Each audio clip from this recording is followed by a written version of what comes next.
The wail of police sirens still rang in my head, mixing with the smell of hot asphalt under my boots. I just pulled into my own driveway when the HOA queen herself, perfect hair, manicured claws, pointed straight at me and screamed to the cops that I had stolen her brand new BMW. My hands were literally holding the keys to the exact car she was accusing me of taking. But what she didn't know was that this false accusation was about to blow open a trail of fraud, stolen identities, and dirty money, the kind of secrets that get you 10 years in federal prison. What would you do if a neighbor tried to ruin your life with one phone call? Drop a comment and tell me where you're watching from. Let's see how far this madness travels.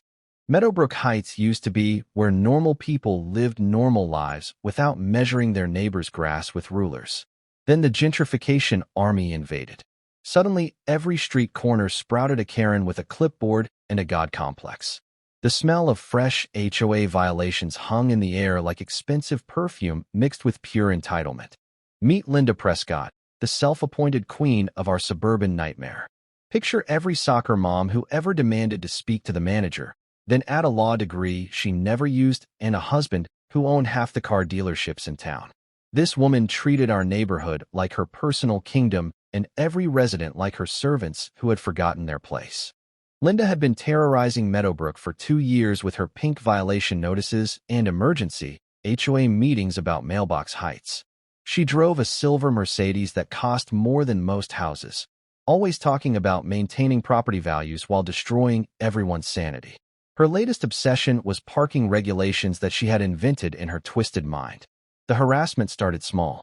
Complaints about my work truck being too commercial for residential streets.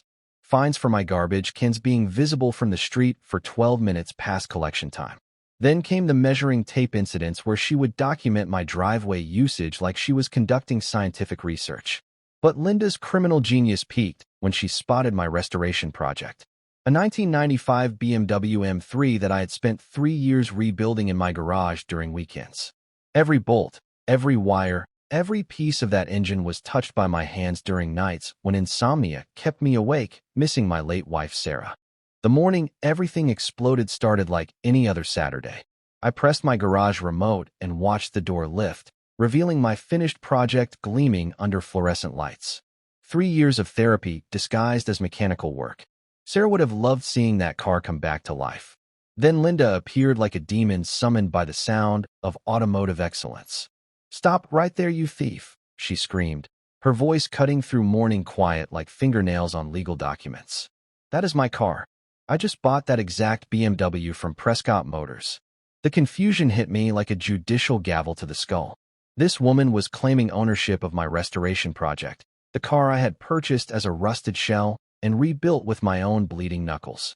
"Ma'am, this is my car," I said, holding up keys that fit the ignition I had personally rewired. "I have owned it for 3 years." But Linda had already dialed 911, her manicured fingers stabbing numbers with the fury of someone used to getting her way through volume and intimidation. "Police emergency. My neighbor has stolen my brand new BMW and is trying to drive away with it." Within minutes, 2 patrol cars arrived with lights flashing like Christmas came early for Linda's ego. Officer Martinez stepped out looking like he had dealt with HOA drama before and was already calculating overtime pay. "What seems to be the problem here?" he asked with the professional patience of someone trained to handle suburban warfare. Linda launched into her performance with Academy Award conviction. "That criminal stole my BMW. I just purchased that exact car from my husband's dealership yesterday. Same color, same model, same everything. He must have stolen it from our lot." The moment that would destroy Linda's entire world came when Officer Martinez asked for documentation. I produced my registration, insurance cards, and 3 years of restoration receipts that told the story of every weekend I had spent bringing that car back from the dead. But Linda's response created the most beautiful trap in suburban justice history. She marched to her Mercedes and returned with paperwork that made my restoration heart sing with prosecutorial joy. "Here is my purchase agreement for that exact BMW," she declared, shoving documents at Officer Martinez with the confidence of someone who had never been challenged in her entitled life. Officer Martinez studied the papers with the expression of someone watching a criminal confession unfold in real time. "Ma'am, this purchase agreement is for a 2023 BMW X5 SUV. The vehicle in question is a 1995 BMW M3 Coupe. The silence that followed could have powered small cities. Linda's face crumpled as reality crashed through her delusions of automotive ownership. Well, they are both BMWs. How was I supposed to know the difference?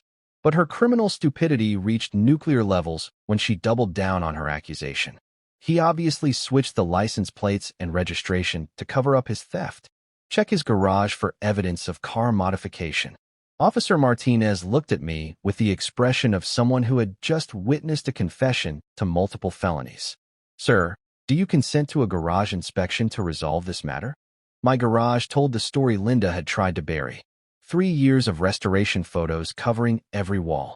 Original purchase receipts for a rusted shell that barely qualified as transportation. Insurance documentation tracking the car's transformation from scrap metal to showroom condition. The criminal charges against Linda Prescott came faster than her husband's dealership could process returns.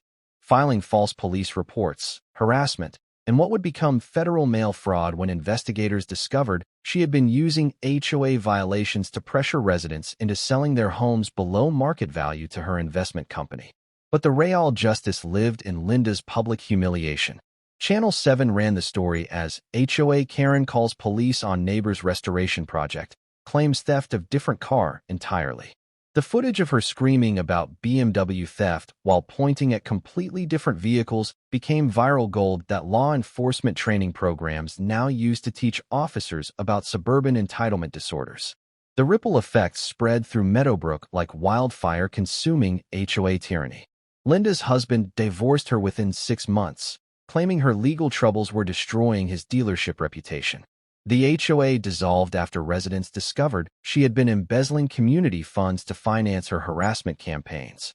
Most beautifully, my restored BMW became the neighborhood symbol of victory over petty tyrants with measuring tapes.